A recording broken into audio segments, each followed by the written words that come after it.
جی بسم اللہ. جو جرمن سے بہن نے سوال کیا ہے وہ مجھے بتائیں، پھر میں اس کے اوپر آپ کو وظیفہ دیتا ہوں اور انشاءاللہ ان کی ساری پرابلم حل ہو جائیں گی. جی بسم اللہ. جی حضرت، عملیات کے حوالے سے میرا آخری سوال ہے آپ سے. ہماری ایک بہن ہے جرمن سے، وہ لکھتی ہیں کہ مجھے رات کو نیند نہیں آتی، آنکھ کھل جائے تو بھرپور کوشش کے باوجود نیند نہیں آتی، وسوسے آنے لگتے ہیں، جی گھر کے اندر ڈر خوف لگا رہتا ہے. میرا جی نام جی ذرا چیک کر دیں، اور میرے اوپر کسی نے جادو تو نہیں کیا، کیونکہ ایک منتھ سے ایسا ہو رہا ہے. میں بہت پریشان ہوں، کوئی ایسا مجرب عمل بتائیں کہ میں اس کیفیت سے باہر آ. بسم اللہ الرحمن الرحیم. جی آپ نے بتایا کہ ڈر اور خوف لگا رہتا ہے، وسوسے آتے ہیں، اور یہ تقریباً 1 منتھ سے ہو رہا ہے. سمجھ نہیں آ رہی کہ کیا کروں. پہلے بالکل ٹھیک تھی، ایک دم ابھی جو ہے نا یہ عمل شروع ہوا ہے اور میرے اندر ایسے لگتا ہے کہ جیسے کوئی خوف بیٹھ چکا ہے.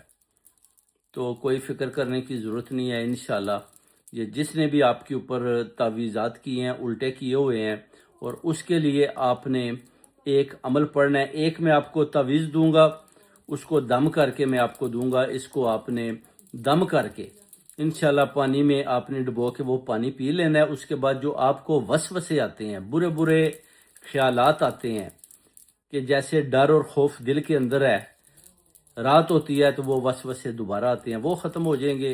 اور انشاءاللہ تعالی آپ نے دوسرا لا خلابہ آپ نے 99 ٹائم پڑھنا ہے. ایک دفعہ آپ نے آیت الکرسی، ایک دفعہ سورہ اخلاص، اور 7 مرتبہ درود پاک شریف، درود ابراہیمی اول اور آخر پر پڑھنا ہے.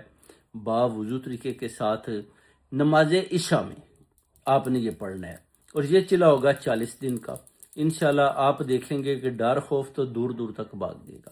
اور یہ جو آپ کے اوپر وار کیے جا رہے ہیں، یہ جو آپ کے رشتہ دار ہیں، یہ سامنے آ چکے ہیں. ان کے بھی نام آپ کو دوں گا انشاءاللہ تعالی بہت جلد، اور وہ تعویذات بھی نکال دوں گا جس کی وجہ سے ڈر اور خوف آپ کے اندر بٹھایا جا رہا ہے. انشاءاللہ اس کو پڑھنے کے بعد ڈر خوف تو ختم ہو گیا، اور آئندہ جو آپ کے اوپر وار کرے گا انشاءاللہ اس کو واپس پلٹا دیا جائے گا.